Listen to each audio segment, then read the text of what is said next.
کے زندہ جلالی اور قدوس نام میں آپ سب کی سلامتی چاہتا ہوں۔ میں خدا کا خادم پاسٹر ناصر افضال، آج پھر ہم خداوند کے 5ویں کلمے پر غور کریں گے اور ہم اپنی ہدایت اور رہنمائی کے لیے خداوند کے پاک کلام کو کھولیں گے اور مقدس یوحنا رسول کی انجیل اس کا 19 باب اس کی 28 آیت کو ہم پڑھیں گے۔ تو خداوند کے پاک کلام میں لکھا ہے، اس کے بعد جب یسوع نے جان لیا کہ اب سب باتیں تمام ہوئی تاکہ نوشتہ پورا ہو، تو کہا کہ میں پیاسا ہوں۔ خداوند کے پاک کلام کے پڑھے سنے جانے پر خدا کی برکت ہو۔ تو میرے عزیزو، یہ بائبل مقدس میں جو حوالہ میں نے پڑھا ہے، یہ مسیح نے صلیب پر ادا کیا اور یہ جسمانی دکھ کا کلمہ ہے، میں پیاسا ہوں۔ تو میرے عزیزو، وقت کی سانسیں تھم سی گئی تھی اور آسمان اپنی خاموشی میں کسی گہرے راز چھپائے کھڑا تھا اور زمین کے سینے پر وہ لمحہ اتر رہا تھا جس میں ابدیت اور انسانیت ایک دوسرے کے سامنے کھڑی تھی۔ گلگتہ کی پہاڑی پر صلیب کے سائے میرے عزیزو لمبے ہو رہے تھے اور کائنات کا خالق اور مالک انسانی درد کی گہرائیوں کو اپنے جسم میں محسوس کر رہا تھا۔ سورج کی روشنی جیسے غم میں ڈوب گئی تھی میرے عزیزو، ہوا کی سرگوشیاں بھی ماتم کی طرح سنائی دیتی تھی۔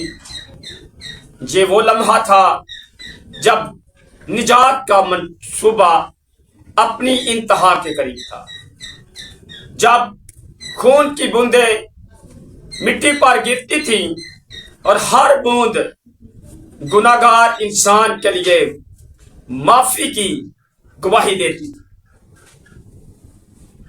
صلیب پر لٹکا ہوا وہ مقدس بدن صرف درد نہیں اٹھا رہا تھا، بلکہ میرے عزیزو پوری انسانیت کی روحانی پیاس کو اپنے اندر سمیٹ رہا تھا۔ اس لمحے، اس گہری خاموشی کے درمیان، خداوند یسوع مسیح نے اپنے ہونٹوں سے ایک ایسا کلمہ ادا کیا جو بظاہر انسانی کمزوری لگتا ہے، مگر حقیقت میں آسمانی بھید کو ظاہر کرتا ہے کہ میں پیاسا ہوں۔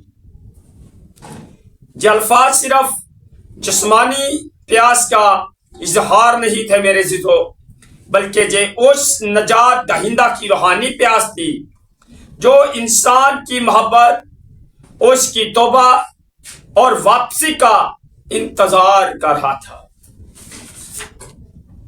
میرے عزیزو، صلیب کے ابتدائی لمحوں میں جب خداوند کو مصلوب کیا جا رہا تھا تو سپاہیوں نے اسے سر کا ملا ہوا مے پیش کیا۔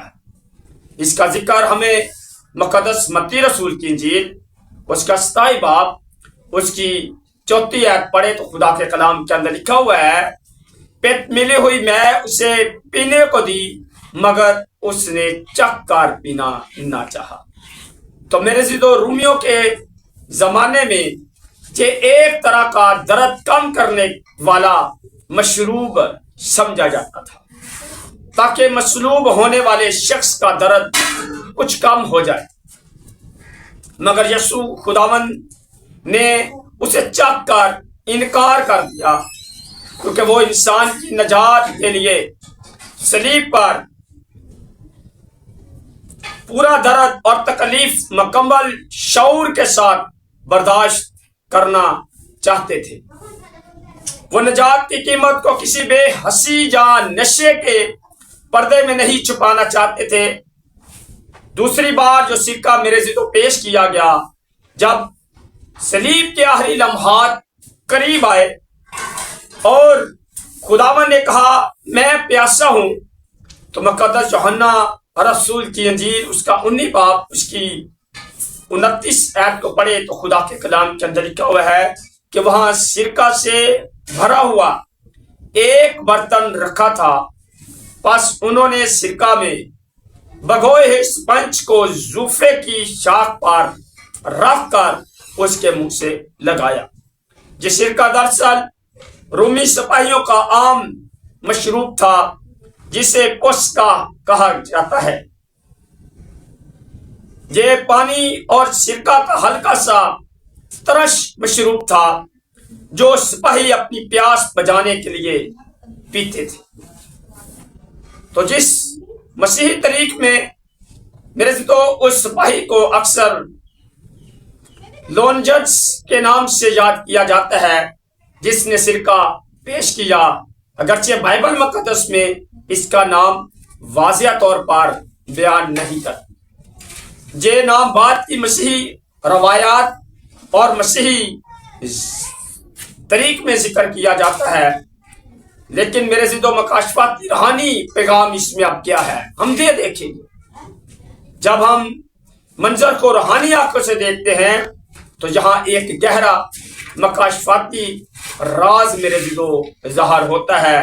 پہلی بار پیش کیا گیا سرکہ کڑوا ہے، دنیا کی وہ راحت ہے جو درد کو وقتی طور پر میرے ضد چھپا دیتی ہے، مگر مسیح نے اسے قبول نہ کیا، کیونکہ وہ انسان کے گناہ کا پورا بوجھ اپنے اوپر اٹھانا چاہتے تھے۔ دوسری بار پیش کیا گیا سرکہ انسان کی تلخ حقیقت کی تصویر ہے۔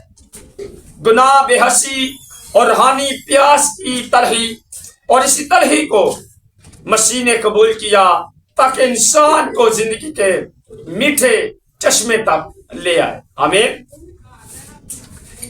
یہاں ایک اور گہرا مکاشفاتی نشان بھی ہے۔ زوفا کی ڈنڈی کا استعمال ہمیں فسح کی قربانی کی یاد دلاتا ہے۔ جب بنی اسرائیل نے زوفا کے ذریعے خون کو دروازوں پر لگایا تھا، اب صلیب پر خدا کا برا اپنے خون کے ذریعے انسان کو ابدی موت سے بچا رہا تھا۔ آمین، ہاللویا۔ تو میرے ضد صلیب سے نکلنے والی یہ فریاد آج بھی دنیا کے ہر دل کو پکارتی ہے۔ مسیح کی پیاس صرف پانی کی پیاس نہیں تھی، یہ انسان کی روحوں کے لیے پیاس تھی۔ وہ پیاسا ہوا تاکہ ہماری روحیں ہمیشہ کے لیے سیراب ہو جائیں۔ وہ تلخی کو چکھ گیا، ہم زندگی کی مٹھاس پا سکیں، اور آج بھی صلیب سے یہی آواز آتی ہے کہ میں پیاسا ہوں۔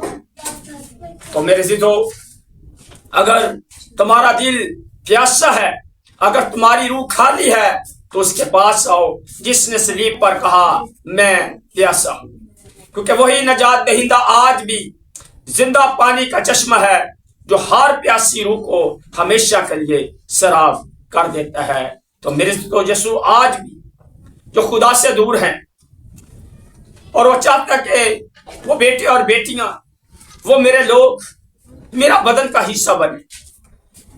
مسیح مصلوب آج بھی اپنا درد، اپنی تکلیف آپ کے ساتھ کلام مقدس میں بیان کرنے والا ہے، تاکہ خدا آپ کو کثرت کی زندگی دے سکے، خدا اپنی وہ چشمے کے پانی آپ کو پلا سکے، وہ روح القدس کی حضوری آپ پر ڈھیل سکے، اور جب روح القدس کی حضوری کا غلبہ آپ کے دل پر آ جائے گا، آپ کی روح جان بدن پر آ جائے گا، تو میرے ضد آج وہ دکھ، وہ تکلیف جو کسی وقت کھوپڑی کے مقام پر ادا ہوئے تھے، آپ محسوس کریں اور اس دکھ کو محسوس کریں گے جو یسوع نے میرے لیے اور آپ کے لیے ادا کیے۔ وہ کلمات جو اس کے مبارک منہ سے نکلے، اس کی زبان سے کلام ارشاد ہوا، اور یہ کلام ہمیں ہمیشہ کی زندگی دینے کے لیے ہے۔ تو آج آپ دیکھیں کہ آپ کون سی پیاس کے اندر ہیں، آپ کون سا پانی پینا چاہتے ہیں۔ وہ پانی پئیں جو کبھی سامری عورت نے مانگا تھا، لیکن یسوع نے اس کو کہا کہ تم جو پانی مانگتی ہے، لیکن میرے پاس ایک ایسا پانی ہے جو آپ تیری زندگی کے اندر چشمے جاری کرے گا۔ تو آج آپ اس چشمے کے پاس آئیں جو آپ کی زندگی میں ہمیشہ ہمیشہ کے لیے روحانی پیاس بھی بجائے گا اور جسمانی کمزوری بھی آپ کی دور کرے گا، اور آپ کو اپنی روح جان بدن کے لیے استعمال بھی کرے گا۔ کیونکہ جب آپ کی روح جان بدن یسوع کی پیاسی ہوتی ہے، خدا کے کلام کی پیاسی ہوتی ہے، اس کے پانی کو پینے کی مشتاق ہوتی ہے، تو روح القدس آپ پر نازل ہوتا ہے، آپ کو چھوتا ہے، تقویت دیتا ہے، تاکہ آپ زمین پر اس کلمے کی، اس یسوع کی گواہی دے سکیں جس نے میرے لیے اور آپ کے لیے آسمان کو چھوڑ کر زمین پر آیا، اور جس نے ہمارے لیے تکلیف کو سہا، اور ہمارے اپنے اندر اس نے اس پیاسوں کو محسوس کیا جو ہمارے لیے تھی۔ آج خداوند اس کلام کے وسیلہ سے، اس کلمے کے وسیلہ سے آپ کو بہت زیادہ برکت ہے۔ میرا ایمان ہے کہ آپ نے اس کلمے سے برکت پائی ہوگی، اور میں نے بھی پائی ہے، کیونکہ ہم خداوند کے بدن ہیں۔ ہم سب نے اس زمین پر خدا کے کلام کو گواہی کے طور پر لے کر جانا ہے، یسوع کے نام میں آمین۔